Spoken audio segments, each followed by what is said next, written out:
Good evening and welcome to another edition of No Spin. I'm Dave Richards, and tonight with me is let's see, Chuck Redfern. Chuck Redfern, Randy Filio. Let's say he's on assignment. So he couldn't make it this week, but that's all right. Chuck will be an awesome fill-in as he's well-versed in city events. So I guess we can start right out on what's happened this week in the city now that we are airing on Fridays. We are after the committee meetings, so we can... We have the answers for you. Okay. And I do want to apologize for not wearing sports coats. We usually do, but I think our producer got in here and turned the sun guns on about 2 hours early, so it's about 1,000 degrees in the studio. So forgive us for this week. On the planning committee, the Keene State College request to discharge fireworks. This will be October 12th and 13th. It's homecoming weekend. There's grand opening of the new technical building, which we've all been watching getting built on Marlborough Street. I think it looks great. Yeah, I mean it's funny how they look on plans and then they build them. It's like, oh my God, that thing is big. Yeah. But you know, hopefully a new level of education down there. I see students in there, and so it looks like it is being used. Yep. And they've got landscaping done around it, which looks pretty good. And yeah, it's a technology design. And I forget the third one, but I know they're having, their architectural program in there, their design program, technology program in there, and there's another program, but I'm not sure what that one is. So we'll try to circle back with that. I know it was funny because even in the motion it said the TDC building. I know it's a technical building, but I didn't know what the other two letters meant. It's been a long time since they told us they were building it. But technological education building, I guess we could call it for now until we get the right answer. So that's October 12th and 13th. Of course, everybody can enjoy the fireworks. Okay, it's not just students. It will be open to the public? I don't know that it's, well, you can't hide the fireworks. So I assume... They're going to put a big curtain up around it.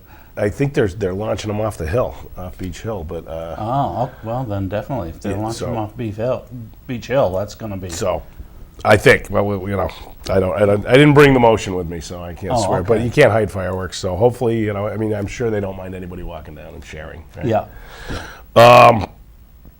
I kind of had an interesting thing that started a conversation on planning was. The Elm Rotary Club, they have their Clarence DeMar Marathon coming up on September 30th, and they asked to use those signboards that the city has. The ones that say, slow down or construction ahead or... Oh, yeah. Well, we typically charge $125 a sign if private people want to use them, and they asked for a waiver from the not to have to pay the money, we granted it. But we also said we need to take a look at this because as a 501c3, should we support people like that and should we have a system, a procedure saying if you're a charitable organization? And then even a step further than that is we're kind of looking at it like, well, if you're having an event at Heberton Hall, you really don't need those signs. But if you're doing something that's blocking a road or causes, traffic congestion or something, sure. So we sent it back. We gave them the waiver. It only seemed right to me because you're going to have people running in the streets from Keene to Gilsum. That's on September 30th. Yeah. So for safety's sake. Yeah, sounds like a good idea. And it sounds like it would certainly qualify as a community event kind of thing even, that criteria. I would say so. Something similar to that, So when we have these events, runs and all that stuff, should we do this if it's a 501c3? If they're using police, which they are, it seems to make sense. But we have no rule because we just got the signs a couple years ago, I guess. Okay. So now they're writing a rule. Yeah. Right. The ever-moving city, right? That's the way it goes. Next, a week from Wednesday, at planning, we're gonna pull the Marlborough Street rezoning concepts off more time. Just for an update, but if you're interested in that, this has been ongoing for a long time. Yeah. I think it got kind of stalled up when the economy crashed. Yes.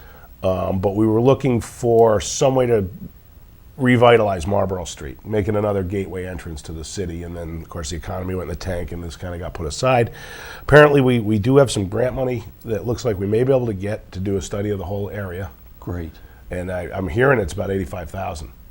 So that would do a nice, and you know how tricky and detailed zoning stuff is. So, that would be awesome. I don't know if that's going to be announced at the next meeting. I really asked for this because most of the people on planning are new.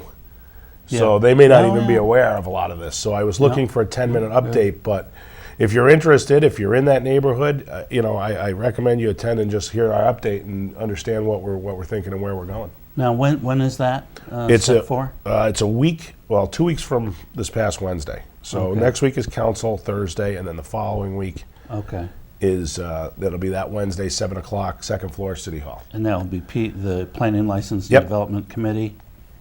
Okay, great. I'll be there because that's Ward 1. I'm always interested in what's still going on in Ward 1, even though I'm no longer on council. Well, you may no longer be on council, but I still get interested in events. And of course, you have the Kingsbury Building parcel up for sale. You have David Ford's up for sale. So there's a lot of transition going on in that area, and so this is very timely. Yeah, we're trying to get some zoning in there that encourages, what we talked about a few years ago, and I don't know if it's still there, was, you come off the street and have street front, like shopping, and then the parking behind that, so it'll look nice, and then, then what do you do with the rest of it? Is it, is it... I don't really know that we need industrial because I don't think that's viable anymore. Maybe housing behind the, out of the way. A lot of places are doing what they call city centers. And I just visited one in Virginia, Hampton Roads area, and it's a private parcel, very large, similar to the size of what we have here in Keene. And it's mixed use, and it's meant to create its like own village. So people can work, live, and recreate all in the same area. And it's very popular with young professionals, and because they tend to want to have sort of that urban setting, but yet and have everything in one place. Not rely so much on the automobile to get around, just to walk to work. And usually the place that I saw has, similar to downtown, it has apartments or condos up above the retail areas and commercial areas, the offices.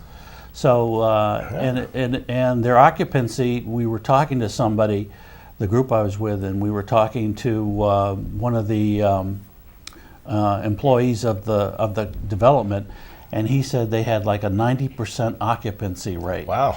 And that's high given the economic times that we're in. So it's definitely a popular concept, and I've read about it in magazines and other places other than Virginia. So. Well, definitely come to the meeting and make some suggestions. Yeah. No, that sounds interesting. It's kind of, they have like retirement communities in Florida. What's that? The villages, I guess they're called. Oh yeah, very popular. My father-in-law was looking into that, where the same kind of concept, where you really have like little, I don't know, you almost call them bungalows, 1 and 2 bedroom bungalows, and then you have a movie theater and a post office and the shopping, and and you can get from one to the other in a golf cart. Right. I mean, which that sounds like pretty good living to me. Do you have to be retired to go there? I mean, we'll go to the store, honey, and you hop in the golf cart, and so. We should think about new things, though, new ideas. I mean, instead of spreading everything out, keep the green areas green, and keep people in little communities. It'd be a better. I don't know. It sounds pretty interesting. It's a popular trend right now in the planning area. So that might be interesting. But of course, if a developer comes in and like a manufacturer comes in and says, we want to build something that's going to create, 1,800 jobs. Then all the planning that you do kind of gets turned around a little bit because you might find that appealing. Well, I think we would unquestionably find manufacturing jobs appealing. It's just getting to be less and less of the economy, But you would never turn anybody down for jobs like that. And it tends to be more lighter manufacturing too. Not particularly around Beaver Brook. They're going to have to somehow do something about the flooding that occurs there, because you can't have a large manufacturer going in there and have to put up with flooding every so often, you know. Well, you know, it's funny that you bring that up, because on the more time is the surface water protection ordinance that we've been working on in the joint committee, and you know, some of this is designed for flooding in the rural areas, but it doesn't really address the downtown area that well. I mean, it does, but it just says setbacks of 10 or 20 feet. I mean, it doesn't really answer the questions, and it's not just about flooding, it's also about pollution and, you know, flows and you know, all kinds of stuff. But I'm kind of struggling with it a little bit right now, because you know, it was mentioned right at the end of the last joint meeting that, you know, there's these new ideas with how you design buildings so that you know, green roofs, and I can't remember everything they said, but it was just said right at the end of the meeting, and it seemed to me, why haven't we been talking about this all along?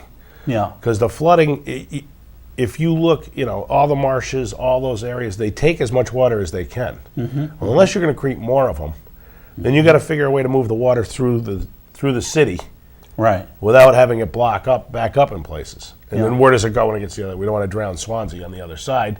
So what, you know, I mean, it seems to me that the you know, if you're looking for the low hanging fruit, the problems you need to solve now, that's where you need to be looking, not so much in whether or not, you know, somebody puts a driveway out in or puts a house up in the country and they have to be 100 feet from water. I don't think that really affects much of anything. Right. I mean, in the rural area, you can't build factories, you can't build, I mean, you can have agriculture and you can have houses. Yeah. And the other thing it doesn't address is agriculture, which, if you're talking about polluting in the water, or the water table, watershed, you know, agriculture is your big one. I mean, with the pesticides and the fertilizers and whatnot. So I think the two real areas we need to be looking at, we're not. And the one area where we don't really see a problem, but we're looking down the road, we don't have a problem there. So I think our direction's a little off, and we probably will get to that in the October meeting. I know you know, speaking of the flooding issue, they were talking about the dredging of Beaver Brook. Apparently, dredging hasn't occurred there for 25 plus years.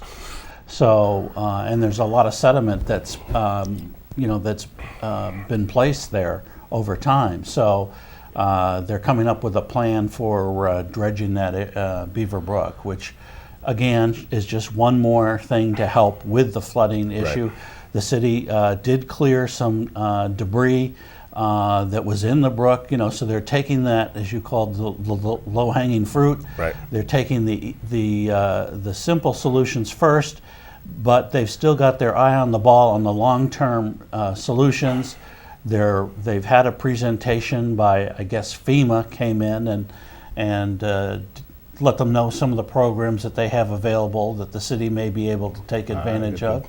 But the city's ready to also do their homework and what's available for long-term solutions. So that has not come off the front burner. That's still a front burner issue for the city. Yeah, well, you know, and it is, but as you point out, it's long-term.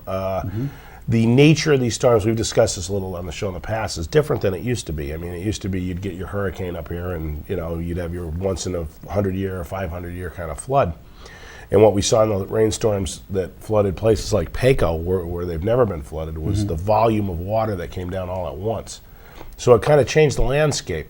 So from a planning point of view, how do you know, this is a lot of work that has to be done. You know, it's not going to be quick. And there is always going to be some flooding. You're not going to stop it. I mean, you get 7 inches of rain in an hour. You can't plan for that. It's impossible.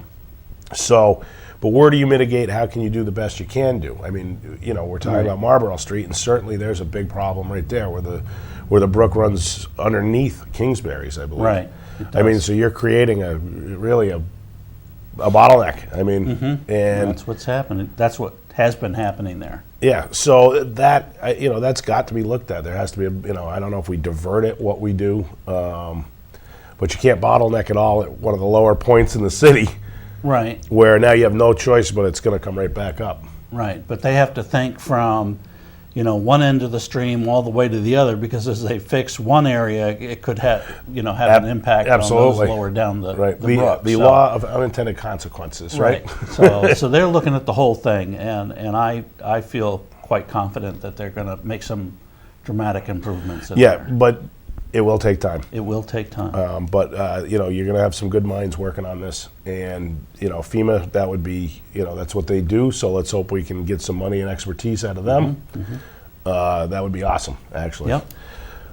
Okay, hey, the North Bridge has been delayed again. Oh, has it? Tell the director of the TV station we're very sorry. Yes, it has, and it's a structural thing where they have to check a certain amount of welds. What my conversations was that it's really overbuilt. So, and I think most bridges are overbuilt. You don't get right to where you need them and then start screwing it together. You overbuild it for the future, but in deference to safety and then trying to just we're not going to kid around about it. We're going to make sure that it's safe before anybody goes over it. Well, it didn't make the 10% rule, and that was they took a sample of 300 welds and they inspected them, and 30 of them were found to not pass the inspection standard. Right. And so I guess this was a state standard or federal standard. And so they were directed at the very last minute, something like on late Thursday afternoon or early Friday morning. I think it was Friday morning that Court Bloomquist, Public Works Director, notified the city manager that of the inspections and that these welds didn't meet the standard. The 10% rule kicked in, and so they had to cancel the well planned out dedication. Right. That was going to be for Saturday at noontime. That's not going to happen now. That's being postponed. But I know I've got 150 T-shirts that have been made up that we're going to be giving free to the public that say dedication date September 15th, 2012, and I don't know what they're going to do. There is a plaque that's that has been prepared. I don't know if there's a date on there or not, but it's causing.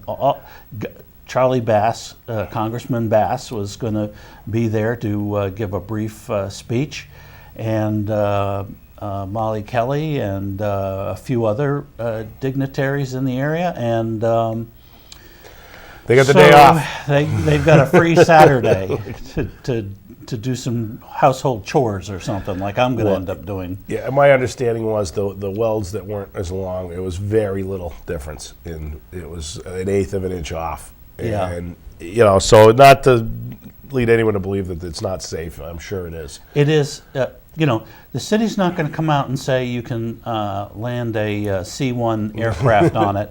They're not going to stick their neck out there, but at the same time, nobody's panicking, thinking, "Oh, it's going to fall on the road." Right. It's just maybe they got to come in and do a little more welding. I mean, they just have to do more welding, and it has to pass that inspection, and then it'll be handed off from the. My understanding is it's the property of a contractor, and then once the inspection is completed, then it's handed off to the city. Usually that's the way it works. Yep. Chuck, you've been involved in this in the pathways and the trail system for longer than any of us on council.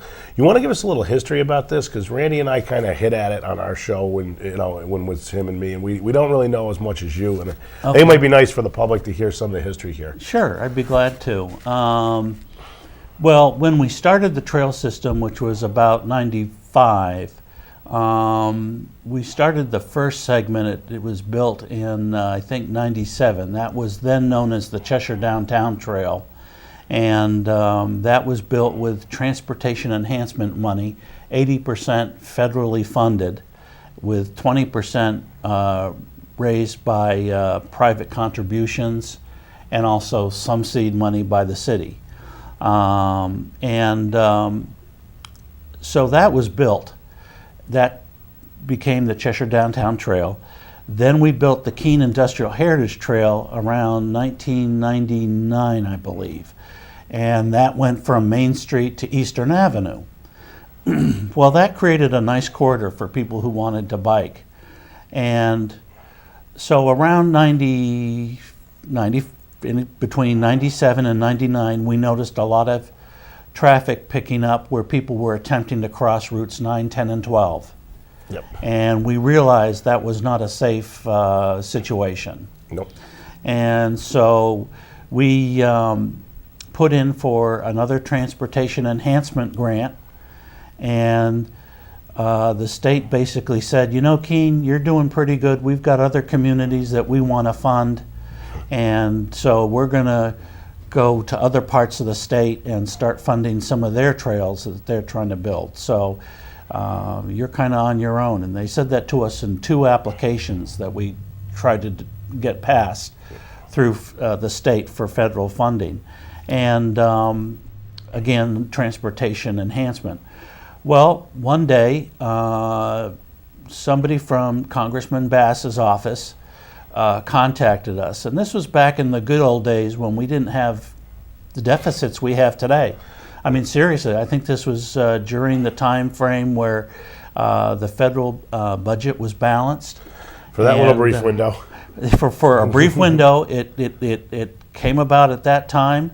And we were fortunate enough to be able to have some money allocated. The city came up with a list of projects that they wanted to see that would be done in short order if they could get the funding for them. And the bridge was one of those projects. Right. So it was given seed money from the federal government to start the project. It was under $700,000, so that gave us a good fundraising base to work with. And so over time, Pathways for Keene and the city started to make plans for the remaining funding. Unfortunately, as time passed, so did the cost of the bridge. Of course. Increased, over time a little bit, quite a bit. It really, was hard to get our hands wrapped around. But we always had that federal money sitting there that was ready when we finally, reached our amount. And so it was a race against time because that money now is being called back as we speak. Is it? Not our money, but money that other communities were given back in those times where they were told. They're now being told if you're not in a situation to use it immediately, you've got to pull it back to the feds. So, again, because of the deficit situation, I think the federal government's really tightening up in many, many areas. And so, at any rate, with that, we were able to. We already had the design work done, and then when we came up, the last time we came up short. Some stimulus money came available to us as long as the project was shovel ready. Yeah. Well, it had been shovel ready for quite a few years, so we pulled that off the bookcase and got that going. So here we are today. I do want to answer some criticism though that folks have to say, well, why do you need that bridge there? Why don't people just go down the trail to West Street and then cross under the bridge that's there? There's 2 things about that that I have concerns about. One is, that people are crossing at that highway. They just are. And so the question is, why wouldn't you build something where people are going to be going anyways? Well, and why wouldn't you take it away from the traffic area? On West Street. Correct. Take the pedestrian traffic away, because it's not really, that part of West Street's not really pedestrian friendly. It's not pedestrian friendly at all. It's got a lot of curb cuts, and it's got, because of the major highways, it's got, 4 ramps? Yes. 4 ramps there. And, oddly enough, when they decided to make improvements for the West Street traffic lanes, they actually took up some of the sidewalk that was down underneath that overpass and used it for putting in another lane, which made that sidewalk a lot narrower. And I've firsthand seen a skateboarder come down and then a biker come down, and the biker had to go out on the road because the skateboarder, Right. there was no place for them to go. And so it's not a safe issue. So, that's my thing. I can remember, in talking about moving something where the traffic is and building something, they used to build sidewalks at Keene State. Yeah. And perfect lines, and 90-degree angles. And the college would get upset that the students would cut across on lawns and wear out the grass, and it didn't look good. Well, eventually, design engineers figured out, you know what, instead of trying to force people to make 90-degree turns, which aren't natural, take those areas that they're walking, put sidewalks there, and then you don't have that problem. Yeah, and sure enough, Keene State's done that. The lawns look beautiful because they're building the infrastructure where people go. Yeah, it's kind of intuitive. You want them to go. It's intuitive. You see it everywhere. I mean, funny if you go up to High Street. I can't think of the lady's name. Just past High Street in Court, the big yellow house that they've turned into a school now. There was a cut right there where people would cut rather than go to the corner and cut over. And the real nice lady who owns it, I cannot remember her name, but so she put like stones, not like big stones, flat stones, like slate stones, all around the corner. So, she knows people are going to walk there. Why not put some stones down? They'll walk on the stones and the grass grows around it.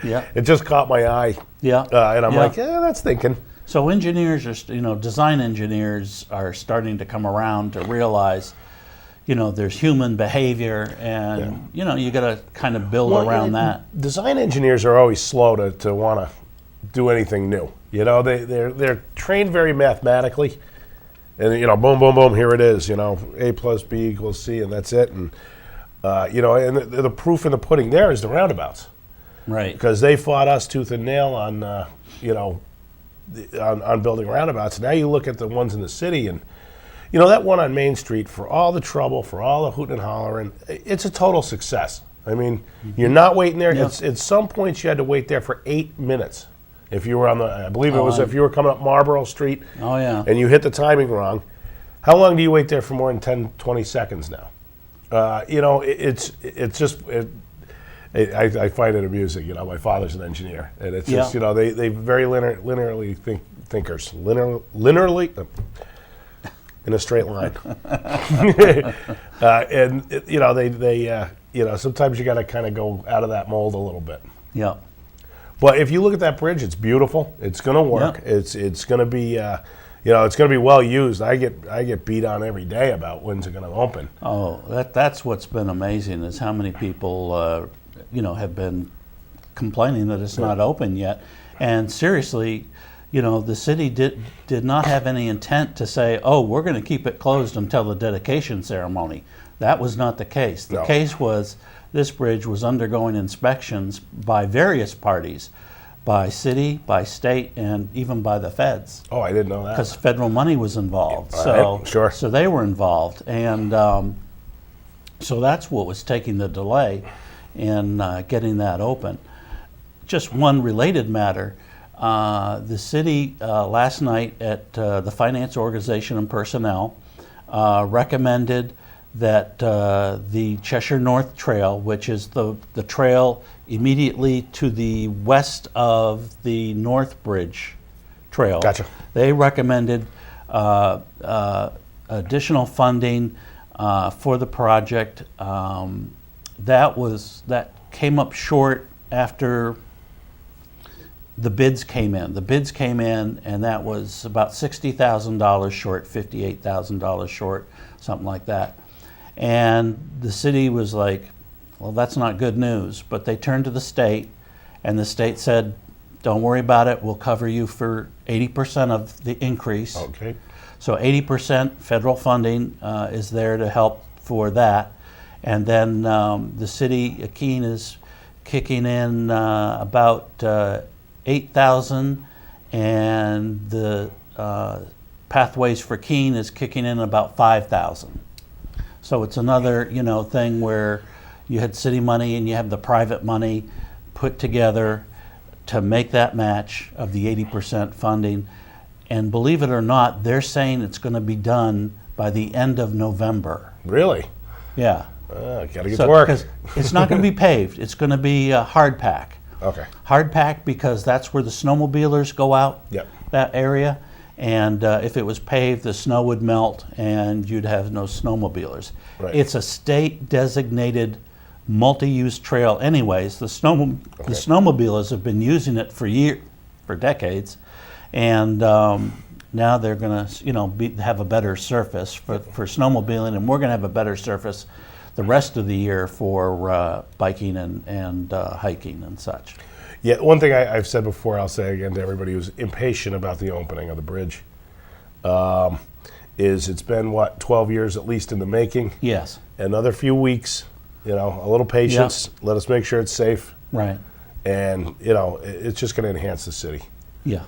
I mean, I can't wait to go over it. Yeah, same here. All right, so you attended the finance meeting. My son had Boy Scouts. I could not. Okay. So what caught your eye last night on finance? Well, the thing that also kept me there was not just the trail funding issue there, but I was interested in the ice rink issue that has come up again. That came up several years ago. You may remember there was a group that wanted to build the ice rink where on Gilboa Avenue as part of a component of the Gilboa Avenue Expo facility. Right. And then Keene State became involved as a partner. They were going to be potentially a major cost-sharing entity into the project. And they more or less wanted to turn it into a sort of a field house expo environment. So you could use it still as an expo, but it would be more of a field house for indoor activities that did not require a skating rink. So the quest began to find, by the groups that were interested in finding a skating rink, and they came up with, eventually, they came up with the Marlborough Street Municipal Complex, where we have that fairly large area that has been used for miscellaneous storage items, but now can be possibly used as a skating rink. So there was another group that came about, and when I refer to groups, and I say another group, it's always interesting to see how these things work. Somebody has their kids in school and they're hockey fanatics. Their kids are going to be the next Olympic star, and so they put a lot of their time and effort with their kids in getting them involved in these sports, which is a great thing. The only problem is these kids keep growing older, and it takes time to develop something like a skating rink in town. And so as Junior gets older and has moved on to college now, is no longer in the area, the parents that were involved sort of say, well, it's now time for somebody else to worry about it. We're going to get on with our lives. And so I don't want to say the ball keeps getting dropped, because there's still that. It gets handed off. It gets handed off. Exactly. It's a relay race. It's exactly what it is. And so now there is this new group that's interested in reviving the Marlborough Street complex idea. And so the city is doing a wise thing and investing $1,700 into a feasibility study to see how to, who should be paying for what. It's an initial study with the Monadnock Economic Development Corporation being involved, this private group. Well, once MEDC is involved, things usually start to happen. Yes. And I'm quite sure MEDC is involved. Yeah. That's the best from my recollection, which isn't the greatest, but I think they are involved in participating in this. I could stand corrected if they're not, but I believe they are. And so with this feasibility study, the city's going to go in with its eyes wide open, because you do hear of both success stories in other parts of the New England, and you hear of failures. Well, it's. I never forget when I first got on council. I was going to be the whirlwind guy. And once you're on the city council, you realize that some of these things, they do take time, and there's a good reason that they take time, because you're answering to 20,000 people, and you want to get it right the first time. There's no second bite at this apple. So, to look into these things, and people look at the studies that we do, and they say, oh, it's a waste of money. It really isn't a waste of money. You get a bigger feel if, say, the study comes back and it says, can't happen. You'll never get your money. It'll cost this much every year. Well, it's better to spend a little money up front to know that, than to start building something that will fail. On the other hand, when they come back and say it will succeed, and then they say these are the groups that will use it, and I don't know, you sell concessions and give concession license, and that offsets the price of maintenance. Then that not only tells you that it'll work, but it gives you direction as to what you should do, not just to build the rink, but what groups you reach out to get the uses going and everything. So you have to see how complex these things can be. At the end of the day, we have very few failures when we put something like this together.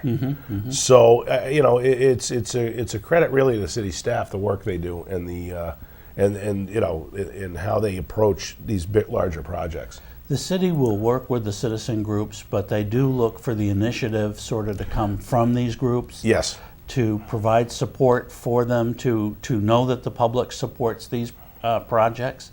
And but the difficulty is, like you said, it's the relay race, and so we need that group that's now involved to say, you know what, we're going to see this through. Right. That's how the pathway system came. Well, but you have to put the economic changes in too that have happened. If this was pre 2007, you could probably see something like this rolling a lot faster. Sure. The same thing with the Expo Center. That's I guess I don't know what you'd call it, on hold. I guess. All those things. Anyways. It's on the shelf. The economy's starting to show signs of life, and you're starting to see these things come back. It's actually a great time to look into this. Certainly, if it would move forward. Right now, construction costs are very low. The city's borrowing rate is historically low. Copy. We're getting the 20-minute flag. See, we're having no problem filling this hour. But, you actually, there are advantages to the downturn in the economy. As hard as it is for people, the city can borrow money for a lot less. And so we can do the bigger road projects at this time, and spend a lot less money, things like this. If we do a partnership, you can use the city's credit rating to get funds. So, multifaceted. And so now what's the next step? Where are we going from here? Well, the feasibility study is really going to say what the next step is. And did they give you any timeline on that, or? It looks like it's going to be done sooner rather than later, but I don't know. I don't remember any exact dates being thrown out there at the meeting.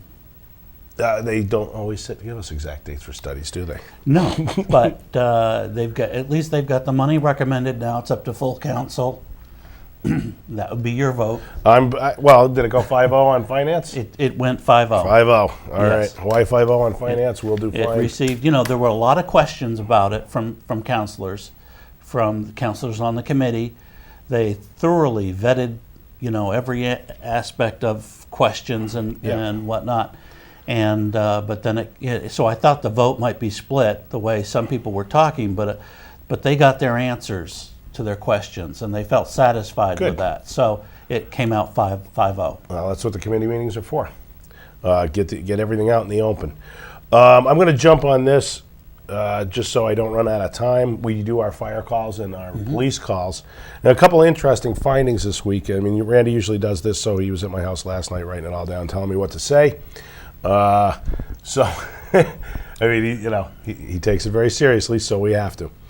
There were 35 disturbances, and the interesting thing about this was, and that's up a little, that number's up, but 5 were at Railroad Square, and all of them were in the afternoon. And what we're starting to hear now is that miscreant crowd from Central Square now may be moving to Railroad Square.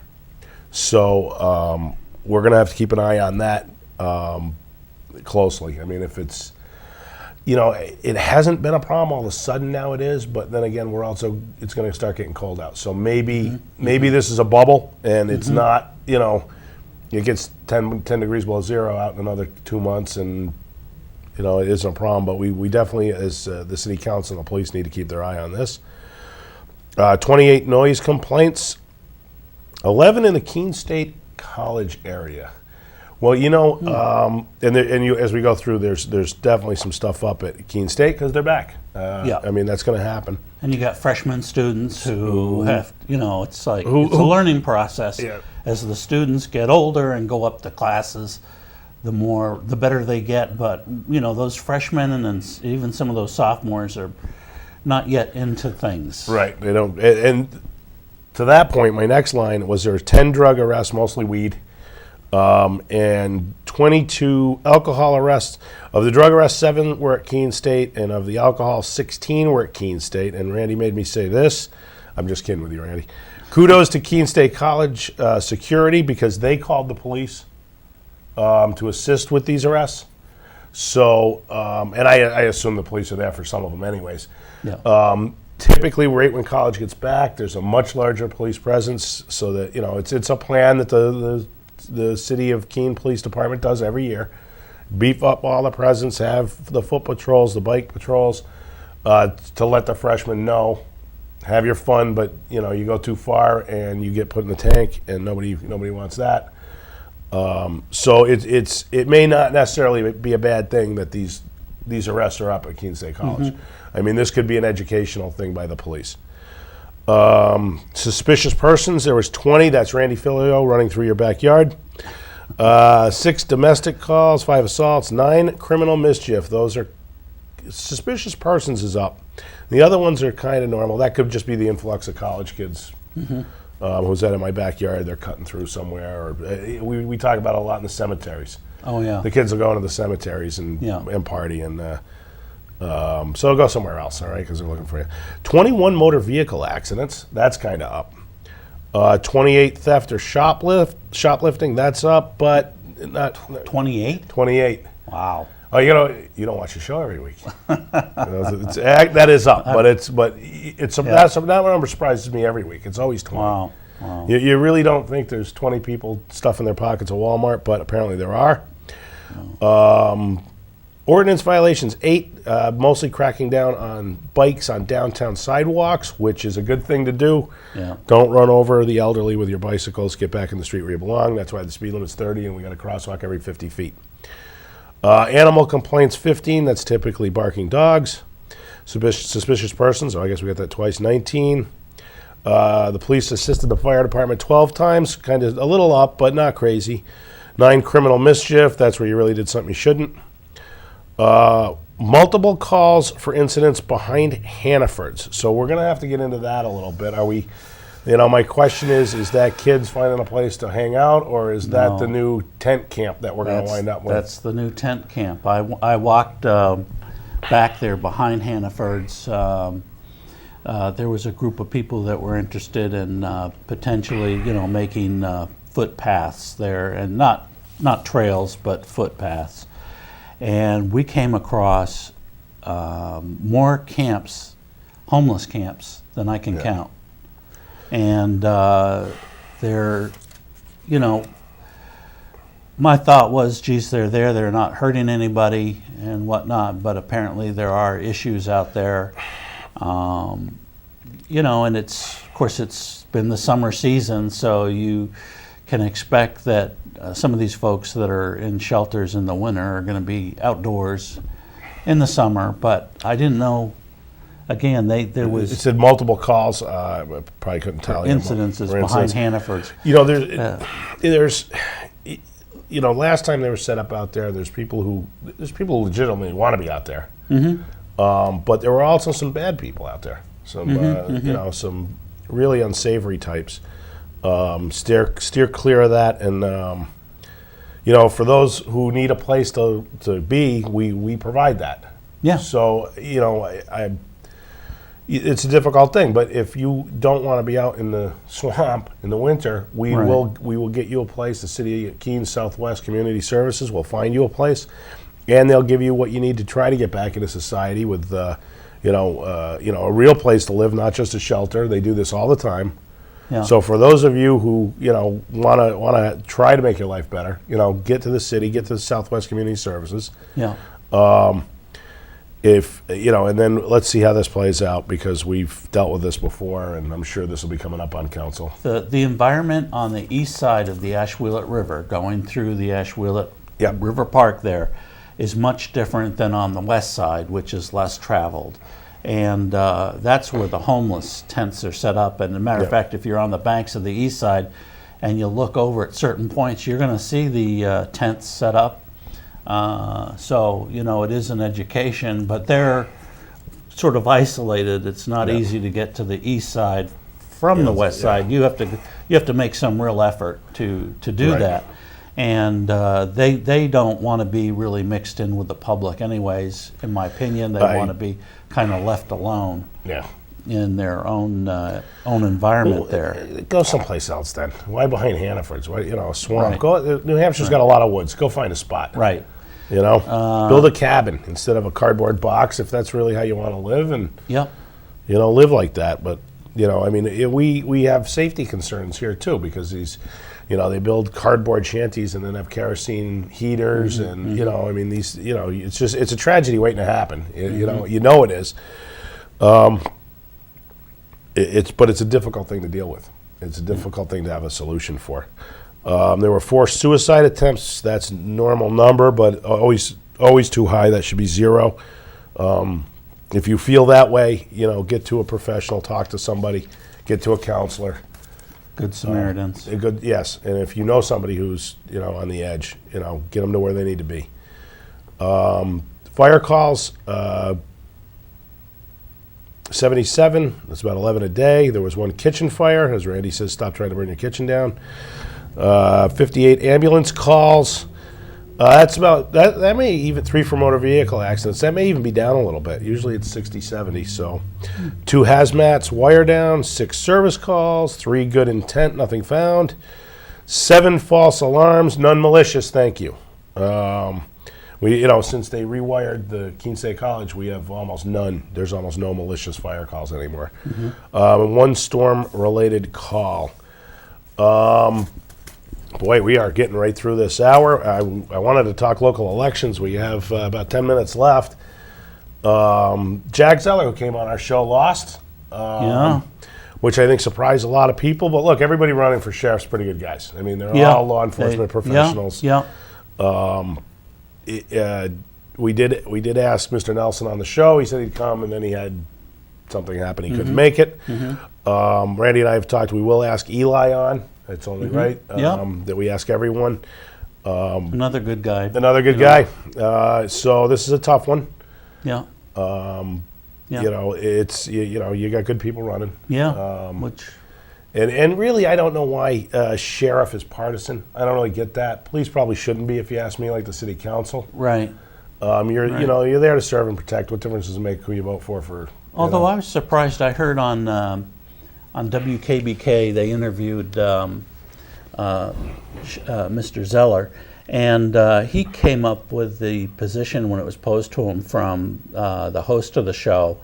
What's your thoughts on small amounts of marijuana or medical marijuana? And if I'm understanding right, if I heard it right, I think he's not in favor of really making that a criminal offense. He sees needed resources in greater areas. Sure, and I agree with that. I mean, we ought to focus on violent crime more than. So that's not following the party line, Not really, no. So that I was. But that's a practical police approach, because I'm getting tied up for some guy with a little bit of weed, where maybe somebody's getting mugged or their house is getting robbed. Where is my time better spent? And I think, the more police officers I talk to, and I don't know what political affiliation they are, a lot of them are like, this is, a lot of our time being wasted on stuff and, on the little things. Now, you get into the the heroin and cocaine, you do whatever you got to Sure, do to get sure, those guys. sure. But with little amounts of pot, you're tying up police, who could be patrolling downtown, who could be doing other things. So, I wonder that it may be a political, big tent thing that Republicans say, hard on it, but I think this is why maybe this should be nonpartisan, because you get to what police really think, and I'm not speaking for all police. I'm sure they're, like everything else, they go back and forth. But most of the officers I talk to hold the same belief. Same here. So, they might go vote Republican, but they say, no, I don't waste my time with the little stuff. Let me go get the bad guys. That's it. So I that's kind of interesting, Yeah.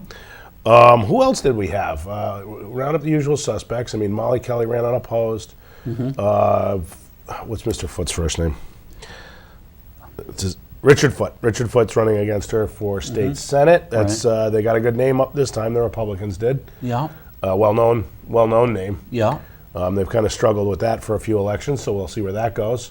Yeah. I didn't get Although Tom Eaton's not exactly an unknown name, and he True. ran against her, but True, but I think we all think he didn't really. He wasn't pursuing it as hard as he might have. Let's say that. Let's be diplomatic, and we'll put it that way. And with the issues that happened there. So, and then who else do we have? I mean, I didn't get the list, but it was, like I say, round up the usual suspects usually. Anna Tilton. Anna Tilton, the people who have run and are incumbents, I think, pretty much all ran again. And she's going to be running against. Anna Tilton's running against. Come on, Rick. What? Quick, get the answer. Eleanor. Oh, H. Yeah. Yeah. Okay. We're all getting Alzheimer's in our old age, but yes, if we're she's running for two positions, right? Yes. For register of Anna probate and Deeds. Deeds. Which maybe we should get her on the show to explain exactly what those things are, because I don't think the general public. I know, because I know Anna what one of them is, but the deeds thing I'm not so. And that's extremely important. Yeah. Oh yeah. It's an extremely important job, and it's a very busy office. That much I know.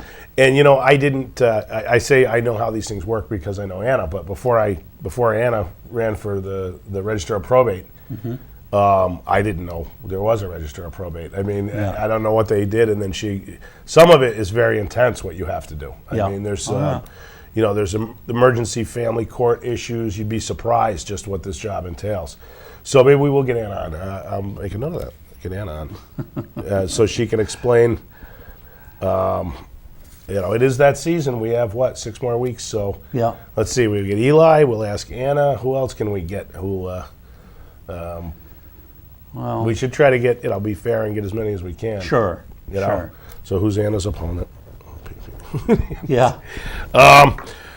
Let's have fun for the last 5 minutes. Okay, sure. I'm going to pick on the Republican nominee for president. I'm going to have some fun with this. And Okay. Well, I shouldn't say that, but does this guy get it or what? Well, I got to be honest with you. I was registered Republican, then I became an independent, and now I'm a registered Democrat. Oh my God! I didn't know the third part of that equation. Welcome to the club. Yeah. So I see good points and bad points in both candidates, but Mitt has had a few missteps. The one area I like that the Republicans are always strong on, and that's national security. And can you really argue that Obama's kind of taken that on? Well, I don't. He's killing everything that moves in the Middle East. That's true. That's true. But where is he with Iran? He did state publicly that they will not be allowed to get a nuclear weapon. I mean, he said that out loud 3 or 4 months ago. Okay. So he's drawn the line in the sand that you don't get one. Because Israel seems anxious to get going on some kind of military strike at the facilities, and Obama's sort of asking them to hold off. Now they can't do the job. No. They can't. They can start it now, which would pull us in. Absolutely. So I think we'd rather be the ones to bring in the 3 fleets and end it. But But right now, the sanctions that we put on Iran are absolutely crippling Iran. They are destitute. Their money is worth nothing. They have nothing coming in. And, there's a lot of consternation inside Iran because of this. But it doesn't seem to stop them from progressing on their nuclear ambitions. Well, you got to believe that we know where they're at. I think we do because, hell, we've been beating up their computers for a couple of years now. We know everything they're thinking. We put bugs into their machines to screw them up. So, I think you kind of have to know that the president probably knows more than we do about when they're actually going to be ready to make a warhead or a bomb. And he's probably waiting until the last minute. Yeah, but Romney's position is we're not going to wait until they decide when to, use this device. And don't forget, it doesn't have to be delivered on a missile. Right. It can be a device brought in by cargo or by truck or by whatever. And I still think the president knows that they don't have a functioning weapon yet, and I think before they have one, he's going to hit them. But he's not going to. He's going to let everything else try to work before we start another Middle Eastern war. Well, the other side, in sort of agreeing with you, is if he does strike now, I suppose Mitt Romney could say, "Oh, it was a political move. He did it just to rally the country around him, and it's pure politics. And plans should have been." I don't know. I'm just saying, you're damned if you do, and you're damned if you don't. In this right now, with the political situation, it's hard to see through to the truth of it. My issue with Romney is, it seems like every time he talks about anything overseas, it's, insert foot in mouth. He goes to Britain, insults the British. He goes to, and then he attacks the president while people are being killed. Americans are being killed overseas. It doesn't show, and these are mistakes, and I don't think he doesn't love the country. I just think that it shows kind of a lack of presidential-like behavior. Well, I don't think foreign policy is an area he's been exposed to very much, other than going on a few recent trips around to try and show that he has some of the players. But isn't if you're running for president, shouldn't you get those people around you? He's been running for president for 8 years. Yeah. To me, it's kind of weak to say, no. Oh, we're out of time. 15. Wow. It goes quick with Chuck. Awesome. We'll have you on more often. Thanks for watching. Show airs at 9. You can also see it on the internet as well as YouTube by tomorrow afternoon. Thank you for watching. Thanks for coming, Chuck. Adios.